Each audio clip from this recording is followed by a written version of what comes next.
That Guns N' Roses song, Patience.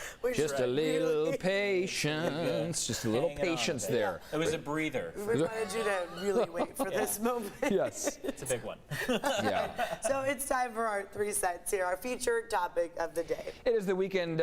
We would be coming off the weekend here. But the question that we have for you today is the weekend really enough to recuperate after the week? Sometimes you need a little extra time, which is what we were doing there, was just giving you a little extra time to recuperate, help out the mental health a little bit. I mean, I know a lot of people are overwhelmed with the weekends.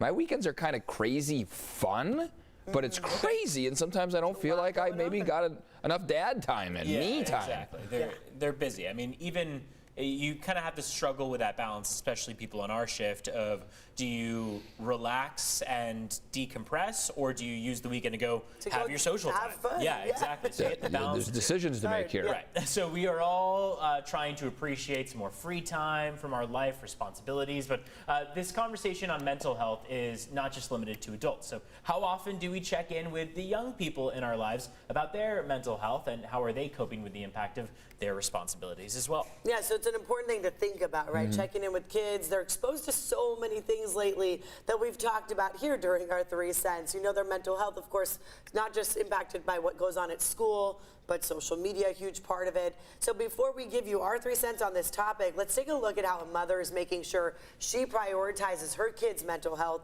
and why she does it. Y'all want a big secret about me? I'm the parent that let her kids miss a couple days of school on purpose. Yeah, I do it. I know it's back in my day, we couldn't do that. We're not in your day, poo-poo. We're in our day, okay? And with that being said, I believe that children can be overstimulated.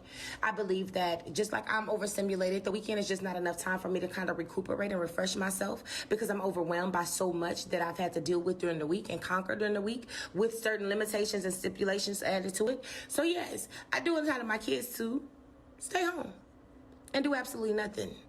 Yeah, no. Because oftentimes we don't understand that this is why we're losing our young people to suicide, because they are overstimulated and nobody hears them out. Nobody's sitting down having a round table talk so we can get down to the root of certain situations. And what I do not want to do is keep a generational curse going with my kids, because back in my day, we didn't allow that. We ain't in my day, and I get it. So baby, stay home. Mama got you. What you need? Okay. Okay, staying home to, be with mom, have these conversations that might be harder to have when you're in a hurry trying to get to school. That part I appreciate, because she's right. I mean, we grew up in a different time. Totally. Talk about mental health. No, when I was young, no way. You deal with it by going to school and work out your problems. This is life. You don't get time off to sort things out. You got to keep on trucking. That is how things were, and that's still actually how a lot of parents deal with it now. And I think if kids are dealing with severe depression, anxiety, whatever the issue is, then yeah, that should be honored. But I also remember I liked that my parents instilled in me, like, no matter what's going on, you're going to go to school, because when you become an adult, you're expected to show up to work, and you're not going to get quite as many, off the hook kind of days. Although now corporations are starting to incorporate more mental health days. Right. This woman in the video says, I need mental health days for me, so my kids might need mental health. To me, it's parent how you want to parent. Right. If you feel like you know your child best, if you feel like your child needs a little time off because they've been overstimulated, as she said,